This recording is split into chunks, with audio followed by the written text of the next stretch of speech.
Boa tarde, boa noite. Bom dia, boa tarde, boa noite. Bem-vindas, bem-vindos. Chegamos aqui.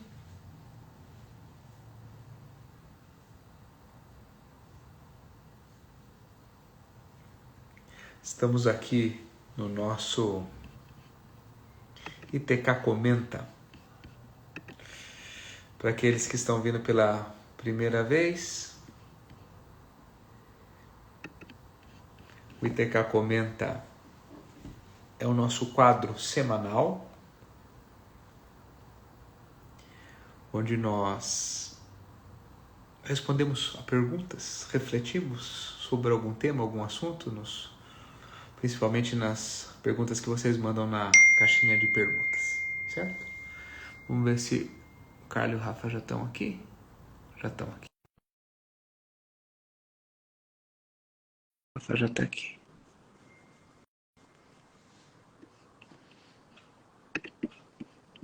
Vamos ver como é que estamos aqui. Olá, boa noite. Boa noite.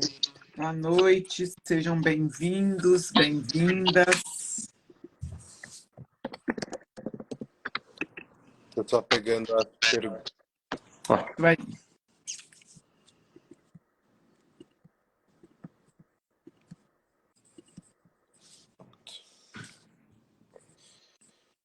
Vamos lá.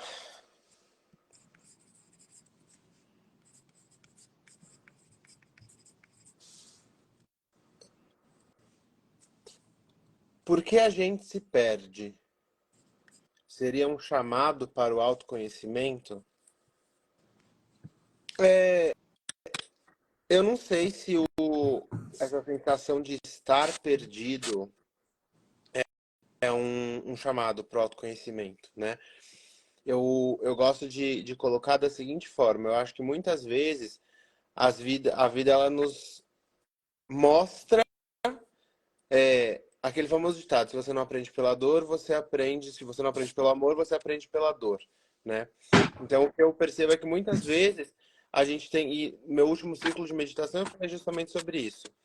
A gente vai tendo alguns sinais, a gente vai tendo oportunidades de aprender de alguma forma. Se a gente não aprende, aí talvez venha alguma coisa mais drástica, como realmente ter essa sensação de estar perdido, né? Eu acho que assim, se você tem essa sensação de estar perdido, o autoconhecimento ele pode sim ser uma grande oportunidade para te ajudar nessa questão. Agora, o autoconhecimento, eu acho que ele é justamente, vamos dizer, a prevenção para não chegar numa situação dessa de você ficar perdido, né? Muitas vezes as pessoas tendem a procurar um curso, tendem a procurar terapia, tendem a procurar realmente uma ajuda de autoconhecimento no momento onde que elas já estão no fundo do poço. Mas o que eu percebo é que o caminho de autoconhecimento ele pode justamente ajudar as pessoas a não chegar no fundo do poço. A gente não precisa estar no fundo do poço para começar a fazer um movimento, né? A gente dá um exemplo sempre que é assim, terapia de casal, né? Que momento que o casal geralmente vai para terapia de casal? Que momento que eles procuram um terapeuta de casal? Quando já está quase separando, quando já não está mais tendo a possibilidade de ter nenhum ajuste, já não estão nem se falando. E a questão é justamente essa: a terapia não é para tratar uma crise. É óbvio que a terapia pode também ajudar numa crise, e muitas vezes os clientes vêm no olho do furacão. Mas eu falo muito isso para os meus clientes. Eu gosto muito da terapia de uma forma constante, porque ela ajuda a olhar desde coisas pequenas do cotidiano até situações maiores, sabe? Fazer escolhas. E disso eu passo a ter mais consciência. É um momento onde eu tenho um tempo para olhar, refletir sobre tudo isso, sem precisar, de alguma forma,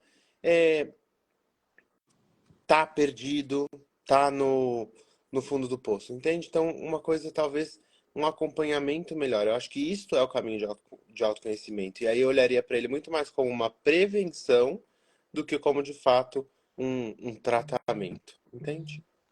Muito bom. Rafa, repete para mim, por favor, a pergunta. Hoje eu me arrisquei, você viu, né? Começou. Hoje eu me arrisquei. Eu anotei. Por que a gente se perde? Seria um chamado para o autoconhecimento? Porque a gente se perde, acho que tem várias respostas, né? Não há uma receita para isso. A grande questão é o que é que você quer fazer com isso, certo? Então, se você identifica que você se perdeu, porque provavelmente se você está fazendo essa pergunta, é porque é uma sensação de perda, né? Se você identifica que você se perdeu, a pergunta é onde? O que é que aconteceu? E aí, se isso para você é um chamado ao autoconhecimento, eu acredito que sim. As respostas de onde me perdi, por que me perdi, o que quero fazer com isso, é fundamentalmente um movimento de autoconhecimento. Então, se você está nesse ponto, essas são perguntas que eu te faria. Onde? O que é que aconteceu? E o que é que você quer fazer com isso? Isso vai implicar num processo de reflexão e de autoconhecimento. Quando você fala por que a gente se perde, eu não sei qual é o contexto, não sei qual é a definição que você tem de se perder, né? O que é se perder para você? Como que você sente que você está perdido? Eu vou te dizer, para mim, você se perde quando você se afasta de quem verdadeiramente você é. Quando você se afasta do seu coração, quando você se afasta dos seus valores, quando você se afasta daquilo que é importante de fato para você. Então você se perdeu. Eu não sei se é isso que você considera uma perda, mas eu vou partir deste princípio, tá? Que você se perde quando você se afasta do seu coração, quando você se afasta daquilo que é de fato importante para você, quando você se afasta dos seus valores. Quando isso acontece, se isso acontecer, então o autoconhecimento é o passo. Por quê? O que o autoconhecimento vai trazer? O autoconhecimento te traz de volta para quem você é. O autoconhecimento te mostra de novo que é o autoconhecimento. Porque é tão jargão, né? Hoje em dia, não sei, curso de autoconhecimento, palestra de autoconhecimento. Então, o que é autoconhecimento? É como eu funciono. O que de fato é importante para mim? O que tem valor na minha vida? O que verdadeiramente tem valor na minha vida? Porque às vezes a gente é tão bombardeado de distrações, que a gente se perde do que tem valor, a gente se perde do que é importante. A gente se distrai com estratégias lindíssimas de marketing, estratégias maravilhosas de persuasão que tem Instagram, que tem Google, que tem jornadas maravilhosas publicitárias trabalhando, tem agências poderosíssimas trabalhando nisso aí. E aí eu compro essas ideias que não são as minhas. Eu me afastei do meu coração, me afastei de quem eu sou. Aí eu me perdi. E eu entro numa ilusão tremenda. Então, para mim, o autoconhecimento é um manualzinho. Como eu funciono. Esse como eu funciono é uma lista imensa de itens, né? Entre eles, o que é de fato importante para mim? O que tem valor para mim? Quais são os valores que regem a minha vida? Com quais critérios eu tomo as minhas decisões? Isso, então, o autoconhecimento ou o desenvolvimento pessoal, isso vai te ajudar. Por quê? Porque isso te traz para dentro de novo. Como se fala assim, vamos dar um tempinho aqui em todas essas distrações e vamos olhar para dentro? Por isso que no Leader Training, ou na grande maioria das nossas vivências, qual que é o nosso primeiro pedido para vocês? Desliguem os celulares, guarda dentro da sua mala e deixa no quarto. Por quê? Porque você quer uma distração maior do que essa? Então para um pouquinho, coloca uma barreira aqui nas distrações e olha para dentro. Você, com certeza, reconhece quem você é aí dentro. Porque a gente não se perde assim. A gente se afasta de quem a gente é. Mas basta a gente olhar para dentro que rapidamente a gente retoma isso. Bom. Mudei de emprego e fico menos com a minha filha, de 3 anos. Como não sofrer e sentir culpa? Eu acho que talvez você possa olhar qual que é o papel desse emprego na vida de vocês, né? Qual que é o papel do seu trabalho na vida de vocês. É óbvio que o cenário ideal seria, eu posso ficar o tempo que eu quiser com a minha filha, depois eu trabalho e tenho um salário suficiente para cobrir todas as despesas e todo o estilo de vida que eu tenho, de tudo que eu quero proporcionar para minha filha, mas isso muitas vezes não é a realidade, não é o que é possível, né? Então, eu acho que o que te ajuda é você entender o que que te leva a ir trabalhar, o porquê você está indo trabalhar. E eu tenho certeza que uma das razões que faz você ir trabalhar é justamente para poder dar uma qualidade de vida melhor para sua filha, né? Talvez para ela poder estudar numa escola melhor, talvez para ela poder fazer atividades extracurriculares, talvez para ela poder ter um plano de saúde. Não sei quais são as razões que te levam a ir trabalhar, né? Mas eu tenho certeza que muitas delas envolve a qualidade de vida da sua filha. E aí, isso talvez você possa colocar como um motivo para te ajudar a ir trabalhar, mesmo estando ausente fisicamente. E eu vou compartilhar com você porque no Leader Training eu falo muito isso em uma palestra que eu dou lá, que existem formas de você se fazer presente mesmo estando ausente, né? A questão é que as pessoas hoje, eu vejo uma tendência muito grande de assim, se eu não estou presente fisicamente, a única forma é eu compensar isso comprando, dando um presente ou coisas do tipo. E não é só isso, né? Vou te compartilhar uma experiência própria minha. Meus pais, né, hoje vocês acompanham a gente tem um ritmo de trabalho não só durante a semana, mas a maioria dos cursos são finais de semana, e tem um curso especificamente que é a expansão de consciência, que ele acontece de segunda a domingo, então passa uma semana fora. E quando eu e a minha irmã a gente era pequeno, meus pais sempre foram para os cursos, iam finais de semana, etc, e a gente ficava sozinho. E uma das coisas que eles sempre fizeram, lógico, além de ligar nos momentos que era possível, naquela época não tinha FaceTime, ligava de voz mesmo, mas eles faziam um calendário, e eu lembro direitinho que ficava colado na parede da sala, onde mostrava dia a dia, né? Então, do dia que eles estavam saindo até o dia que eles iam chegar. E naquele calendário, a gente ia fazendo a contagem dos dias. E aí sempre tinha uma mensagem pra gente, ou tinha um chocolate, tinha alguma coisa que, enfim, a gente pegava toda noite. E a pessoa que ficava com a gente, a babá ou a minha avó, que vinha, sempre colocava naquele dia ali como que se a gente se comportou, se a gente fez as lições de casa, enfim, as funções que geralmente os meus pais vigiavam. E aí eles colocavam ali, então, se a gente tinha se comportado, se a gente tinha se alimentado direito, se a gente tinha estudado, se a gente tinha feito as lições, se a gente tinha brigado, se não tinha brigado, para eles de alguma forma poderem, quando chegassem do treinamento, acompanhar como tinha sido a nossa semana.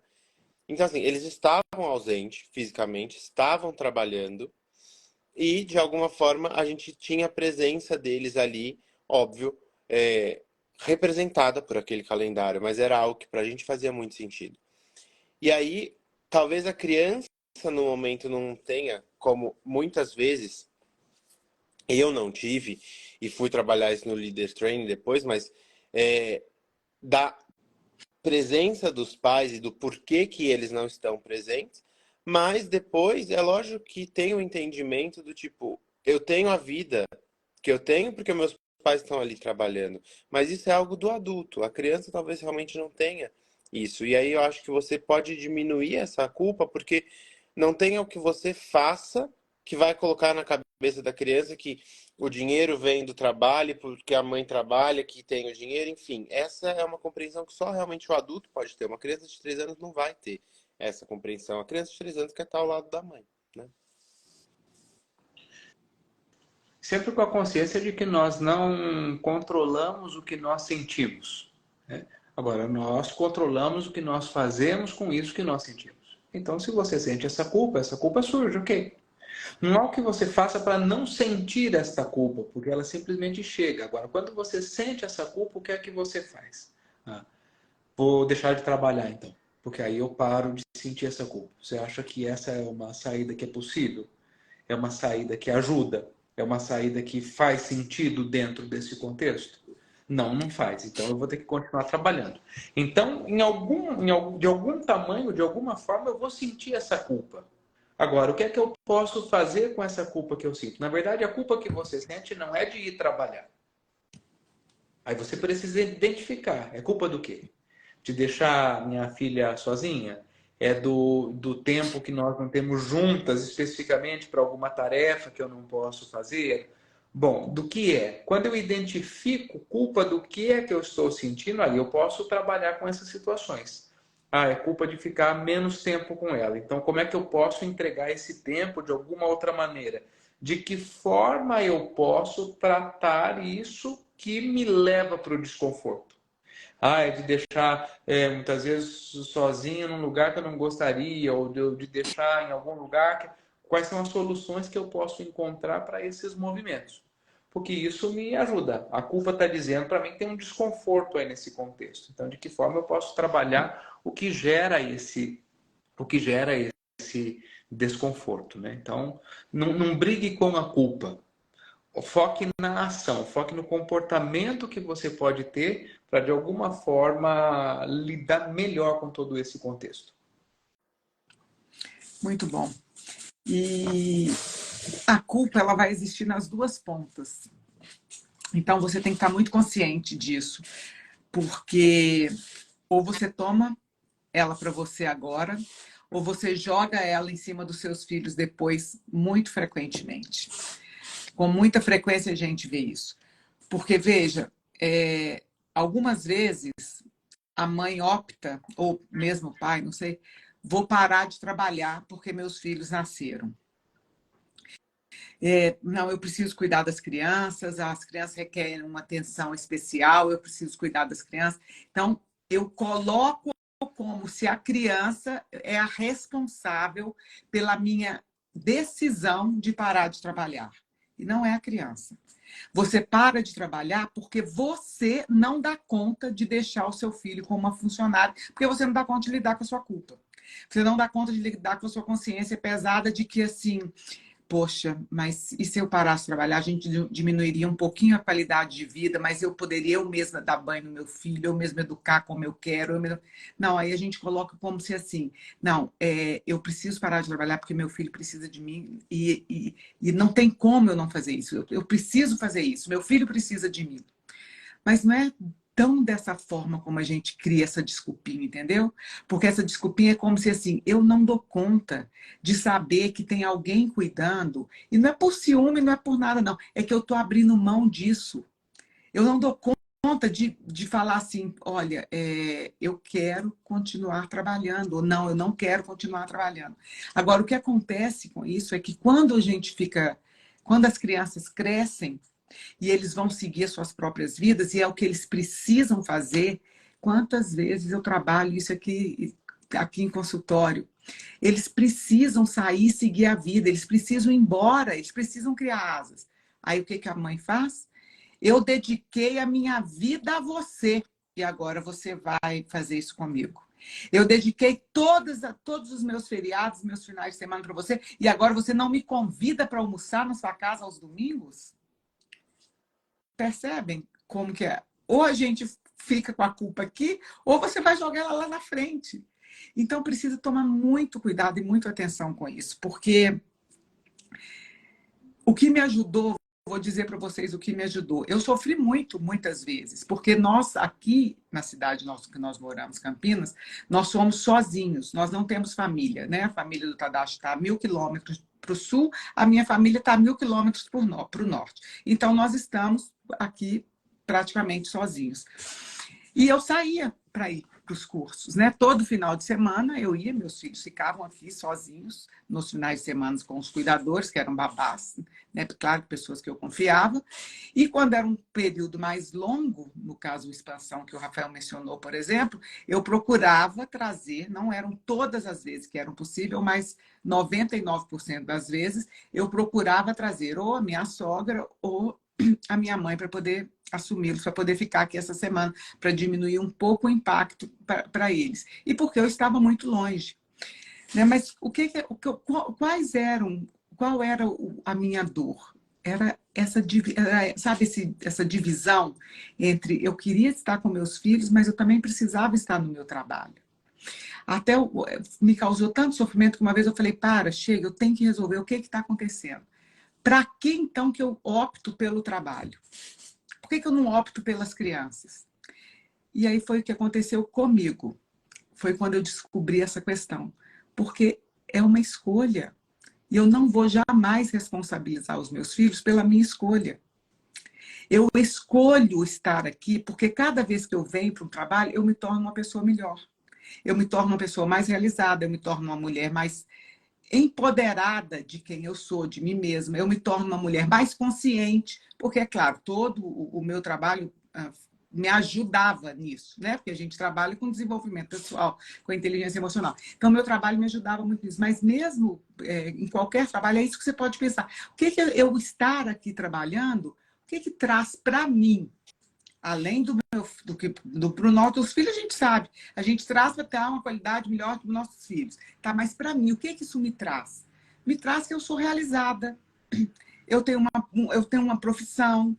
Eu não sou uma mulher frustrada. Eu não sou uma mulher que me sinto menos ou inferior porque eu não tenho trabalho. Isso reflete em quem? Quando você é uma pessoa melhor para você, quem que ganha também com isso? A todas as pessoas que estão no seu entorno, em volta de você. E aí vai criando estratégias. Essa do calendáriozinho era uma estratégia. Por exemplo, a minha preocupação era em relação à saúde. O Rafael tinha bronquite, asma e tal. O que eu tinha? Eu tinha na geladeira, colado no imã da geladeira, o motorista de táxi, o motorista que trabalhava com a gente, hospitais, as minhas amigas que eram médicas, que poderiam... se acontecer alguma coisa, não tenta falar comigo. Eu estou a 4 horas de distância daqui. Liga primeiro para o motorista e já encaminha para esse lugar aqui. Então, eu ia minimizando os danos que poderiam acontecer, como aconteceram algumas vezes, né? Então, alguém perguntou aí, e você, não sei se falou, e você sofria com isso? Com certeza. Você acha que ele falou mais de uma vez, o filho quer a mãe. O filho quer... Ele não quer saber se estão lá trabalhando para poder ter uma autoestima melhor e vai ser uma melhor mãe. Para poder se sentir mais importante, poderosa e ser uma melhor mãe. Para poder ter mais segurança em si mesmo e ser uma melhor mãe. Para poder ter mais dinheiro e me dar a festa de aniversário que eu quero. Não, o filho não está nem aí para isso. O filho quer a mãe do lado. Mas aí são escolhas que a gente precisa fazer.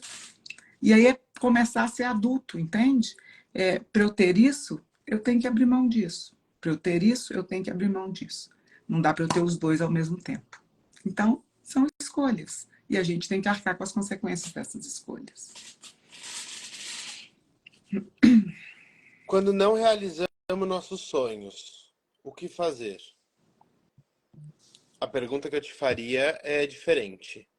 O que você não está fazendo para realizar estes sonhos, né? Os sonhos não vão cair no colo de ninguém, né?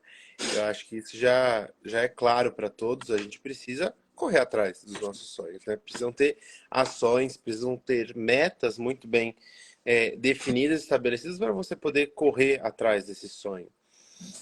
O sonho que se sonha só, eu quero ganhar $1 milhão. Ok, e o que você está fazendo para ganhar $1 milhão? O tamanho do seu sonho não é o problema. O problema é o que você, de efetivo, faz para chegar nesse sonho. E aí tem um grande fator aí, que é o tempo. Porque, vamos pegar esse exemplo que eu dei, que eu acho fantástico. No LT a gente trabalha muito isso, inclusive. Eu quero ganhar $1 milhão. Ok. $1 milhão está dentro da realidade financeira que você tem hoje? Não, não está. Então, o que eu tenho que fazer? Abrir mão do $1 milhão ou adequar minha realidade para chegar nesse $1 milhão? Eu posso escolher. Eu abro mão do $1 milhão e vou colocar, sei lá, $100 mil. $100 mil representaria, vamos supor, 2 anos. $1 milhão representaria 20 anos. Tá. Não, então eu quero continuar com $1 milhão. 20 anos. 20 anos é o tempo que eu quero esperar? Eu preciso de menos tempo? E aí, o que eu preciso fazer nesses 20 anos ou nesses 2 anos? O que eu posso fazer para, de repente, acelerar de 20 anos para 15, para 10? E aí eu vou olhando para esse sonho. Agora, só que você colocou, né? Quando não realizamos nossos sonhos. Não realizar os sonhos, te falo por mim, não é uma opção para mim. Agora, é lógico que eu tenho muito pé no chão do que são os meus sonhos, de quais são as minhas metas e o que eu preciso fazer para chegar nesses sonhos. E aí, por isso que eu te fiz a pergunta. Né? Quando você pergunta o que não fazer quando você realiza os seus sonhos, a pergunta que eu te faço é o que você não está fazendo para realizar os seus sonhos. Eu iria por essa linha. A grande pergunta é o que é que você quer fazer. Entende? Ou não realizar os sonhos. O que fazer? Se o sonho não está sendo realizado, o que fazer? O que é que você quer fazer? Você quer continuar insistindo nesse sonho? Faz sentido? Insistir nesse sonho? Você quer mudar de sonho? Você quer mudar de movimento para chegar nesse sonho? Entende? É uma pergunta muito ampla. Então, o que não está dando certo aí? A forma como eu estou agindo, esse sonho está muito... Rafa encontrou um papel hoje que ele, não sei, no meio das coisas lá que ele encontrou, que tinha assim, era uma lista de sonhos ou de desejos, não sei. E tinham quantas casas, Rafa, nessa lista? Eu tinha assim, tinha umas 10 casas. Uma casa nesse lugar, um apartamento nesse lugar, um negócio nisso, um negócio naquilo. Aquilo era um sonho, entende? Hoje, se ele trouxesse esse sonho para o contexto, seria um sonho não realizado, porque nós estamos falando de um negócio de 10 casas. Isso é um sonho que precisa de um ajuste. Né? Estava muito além daquilo que seria. Além disso, tinha outras coisas, né? Muito além do que seria. Então, o que é que ele fez? Isso aqui, o que tá não funcionando aqui é o meu comportamento ou é o tamanho desse sonho nesse contexto? É o tamanho disso aqui, isso não faz mais sentido. Então, eu ajusto para aquilo que faz sentido. Então, a gente precisaria entender com você o que está pegando aí. É o sonho que não está bem formatado, é o processo, é o não acreditar que eu posso, é alguma questão interior de crença. Qual é o movimento que está acontecendo? Né? Então, a gente precisaria aprofundar um pouco mais nisso, no meu ponto de vista. Sem complementos, os meninos foram muito, muito felizes nas colocações. Eu só te daria uma dica. Vem para o Líder Training. A gente trabalha fortemente lá os sonhos e as metas para quais são os passos até você poder realizá-los. Se for possível para você algum dia, venha para o Líder Training. Tá bom? É isso. Muito bom. Acho que não dá tempo de outro. Só uma curiosidade, esse sonho das 10 casas foi na papelada que você pegou aqui hoje, que eu mandei para sua casa? Não, eu achei uma agenda velha e aí fui ver que tinha de papel que tinha essa lista aí. Adorei, quero ver depois. Muito bom. Ok. Muito bom encontrá-los. Muito bom sempre. Até semana Boa noite. que vem. Tchau, pessoal. Boa noite. Obrigada. Tchau, tchau. Tchau.